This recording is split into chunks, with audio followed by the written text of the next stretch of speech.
पंच परमेष्टि। पंच मतलब पांच, परमेष्टि। आइए पंच परमेष्टि के विषय में जानते हैं। जो परम पद में स्थित हैं, परम मतलब श्रेष्ठ, जो श्रेष्ठ पद को प्राप्त हुए हैं उन्हें परमेष्टि कहते हैं। परमेष्टि पांच होते हैं: अरिहंत, सिद्ध, आचार्य, उपाध्याय, साधु। ध्यान से, कई लोग सोच रहे होंगे ये तो सब बच्चों वाले विषय हैं। हाँ, इसीलिए सिद्धांत प्रवेशिका भाग 1, 2, 3 बाल बोध के समान है। लेकिन फिर भी आप पहले से यदि पढ़े हुए हैं तो आपका रिवीजन हो रहा है, और यदि आप पहली बार पढ़ रहे हैं तो बड़ी अच्छी तरह आनंद के साथ, उमंग के साथ, उत्साह के साथ इन ग्रंथों को पढ़ें कि देखो, इसे पढ़कर हम जिनेंद्र भगवान के मुख से निकली पवित्र वाणी, जगत कल्याणी जिनवाणी को पढ़ने के लिए तैयार हो रहे हैं। इसे पढ़कर हम आनंद, उत्साह और उमंग को प्राप्त होंगे। क्यों? जैसे जैसे हम श्रुत का पान करेंगे वैसे वैसे हमारे संसार का नाश होगा, वैसे वैसे चित्त में स्थिरता आएगी, आनंद की उपलब्धि होगी। तो आइए देखते हैं। जो परम पद में स्थित हैं उन्हें परमेष्टि कहते हैं।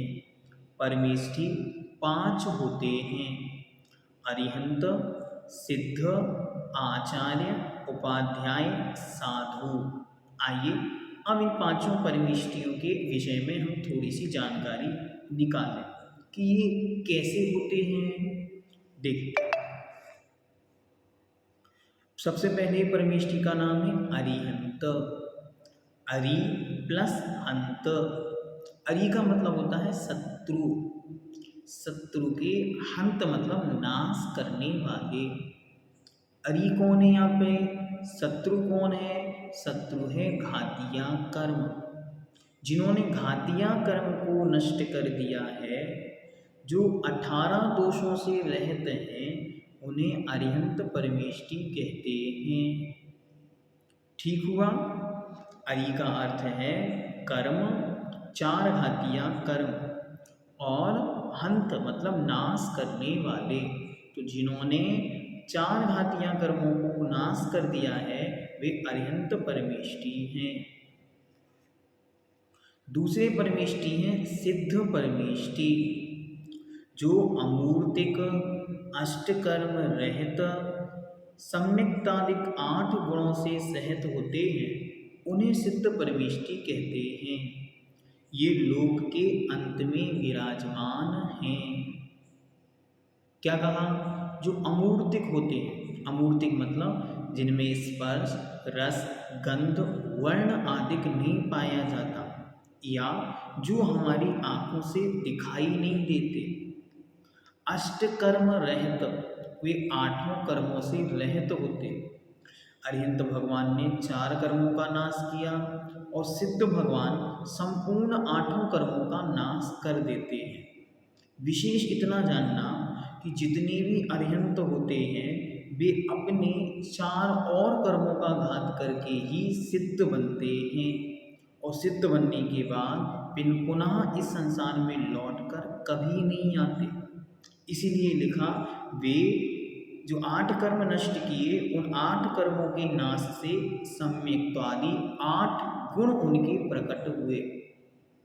ज्ञानावरणी, दर्शनावरणी, वेदिनी, मोहिनी, आयु, नाम, गोत्र, अंतराय, इनके विषय में हम आगे पढ़ेंगे। इन 8 के नाश होने से उनके इन 8 के विपरीत 8 गुण उत्पन्न हुए: अनंत ज्ञान, अनंत दर्शन, अनंत वीर्य, अनंत सुख, सम्यक्त्व, अगुरुलघुत्व, सूक्ष्मत्व, अवगाहनत्व आदि। इस प्रकार उनके ये 8 महान गुण प्रकट हुए। अब वे संसार में लौटकर कभी नहीं आएंगे, तो अभी कहाँ हैं? तो वे लोक के अंत में, अंतिम भाग में, अंतिम स्थान पर विराजमान हैं। जहाँ ये इस प्रकार जो 3 लोकों का आपने नक्शा देखा होगा, उसमें जो सबसे अंतिम स्थान है, वहाँ जाकर ये सिद्ध परमात्मा विराजमान हो गए हैं। और अब इस संसार में लौटकर कभी नहीं आएंगे। जो हमारे 24 तीर्थंकर भगवान हैं ये सब अरिहंत हुए। अरिहंत होने के बाद अब वर्तमान में ये सब सिद्ध लोक में, जिसे हम सिद्ध शिला कहते हैं, वहाँ पर वह विराजमान हैं। ठीक हुआ, सिद्ध लोक जिसे कहते हैं।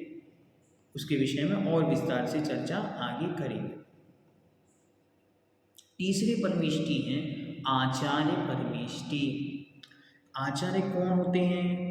जो पंचाचार्यों का स्वयं आचरण करते हुए अन्य साधुओं से भी आचरण कराते हैं, संघ के प्रधान होते हैं तथा शिक्षा, दीक्षा एवं प्रायश्चित देते हैं। उन्हें आचार्य परमेष्टि कहते हैं। सरल परिभाषा क्या? जो शिक्षा, दीक्षा और प्रायश्चित देते हैं वे आचार्य होते हैं। 5 प्रकार के आचरण होते हैं, उन्हें वो धारण करते हैं, इसलिए वो पंचाचार। पंचाचार कौन से? दर्शनाचार, ज्ञानाचार, चारित्राचार, तपाचार और वीर्याचार। इन 5 प्रकार के आचार मतलब पंचाचारों का स्वयं पालन करते हैं और अन्य जो संघस्थ साधु होते हैं उनसे पालन करवाते हैं। जो संघ के प्रधान हेड होते हैं, सुप्रीम होते हैं और अपने संघ में आने वालों को शिक्षा, दीक्षा और गलती हो जाने पर उन्हें प्रायश्चित देते हैं, वे आचार्य परमेष्टि कहलाते हैं। इसके बाद चौथे परमेष्टि हैं उपाध्याय परमेष्टि। उपाध्याय परमेष्टि क्या करते हैं? जो संघ में रहकर संघस्थ शिष्यों को शास्त्रों का अध्ययन कराते हैं। सामान्य परिभाषा क्या? जो पढ़ते और पढ़ाते हैं वे उपाध्याय कहलाते हैं, जो स्वयं पढ़ते हैं और अन्य साधुओं को पढ़ाते हैं।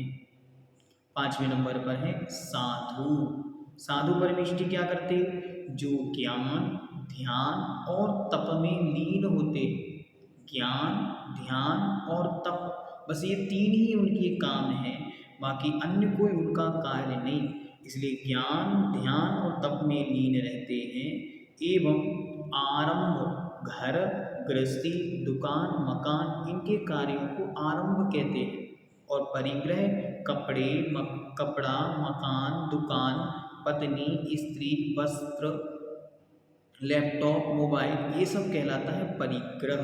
तो बिना आरंभ और परिग्रह दोनों से ही रहित होते हैं, उन्हें साधु परमेष्टि कहते हैं। इस प्रकार यह 5 परमेष्टि हुए। एक बार पुनः देखें। अरिहंत, अरि मतलब शत्रु, तो जिन्होंने घातिया कर्म रूपी शत्रुओं का नाश कर दिया है और 18 दोषों से रहित हैं। दूसरे हैं सिद्ध परमेष्टि, जिन्होंने 8 कर्मों का नाश कर दिया है और 8 कर्मों के अभाव में सम्यक्तादिक 8 गुण जिनके प्रकट हो गए हैं, वे हैं सिद्ध परमेष्टि।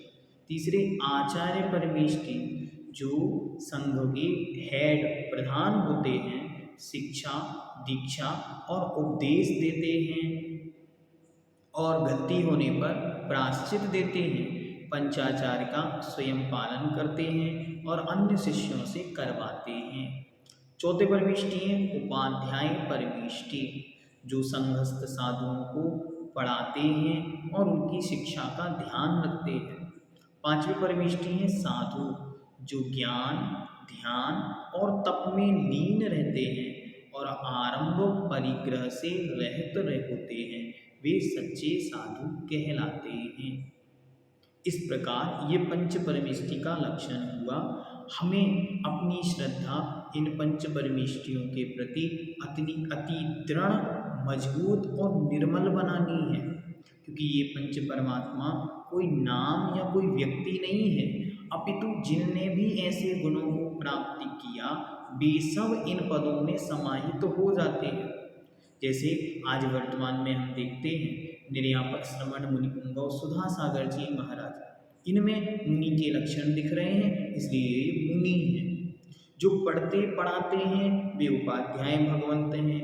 जो शिक्षा दीक्षा अधिक देते हैं वे आचार्य परमेष्ठी हैं, जैसे आचार्य भगवंत विद्यासागर जी, महर्षि राज, जिन्होंने 4 घातीय कर्मों का नाश किया और समोषणादिक के माध्यम से हमें उपदेश दिया। ऐसे 24 तीर्थंकर भगवान हमारे अरिहंत भगवान हुए और बाद में वे सभी सिद्ध लोक में चले गए और उन्होंने 8 कर्मों का नाश कर दिया, तो वे सभी सिद्ध हो गए। इस प्रकार यह पंच परमेष्ठी हुए। इनके विषय में कुछ विशेष बातें और आप जान लें। जैसे ये जो पंच परमेष्ठी भगवान हैं, इनमें से वर्तमान में हमें मात्र 3 परमेष्ठी ही दिखाई देते हैं, अरिहंत और सिद्ध। ये 2 परमेष्ठी पंचम काल में हमको दिखाई नहीं पड़ते। मात्र आचार्य, उपाध्याय और साधु 3 परमेष्ठी ही देखने में आते। इनके अलावा जो 2 परमेष्ठी हैं, अरिहंत और सिद्ध, वर्तमान में अरिहंत तो विदेह क्षेत्र में जो श्रीमंदिर आदि के हैं वह हैं, और सिद्ध भगवान तो कभी भी दिखाई नहीं देते। वे तो मात्र श्रद्धा के साथ नमस्कार करने पर ही, श्रद्धा से ही दिखाई देते हैं, आँखों से कभी दिखाई नहीं देते। इसलिए उन्हें कहा वे अमूर्तिक हैं, देखने में नहीं आते। इस प्रकार अच्छी तरह हमने पंच परमेष्ठी को और उनके स्वरूप को जाना। इसमें से प्रश्न बन सकता है, पांचों परमेष्ठी में से किसी एक परमेष्ठी की परिभाषा प्रायः पूछ ली जाती है, इसलिए आप अच्छी तरह पांचों परमेष्ठी की परिभाषाओं को याद रखें।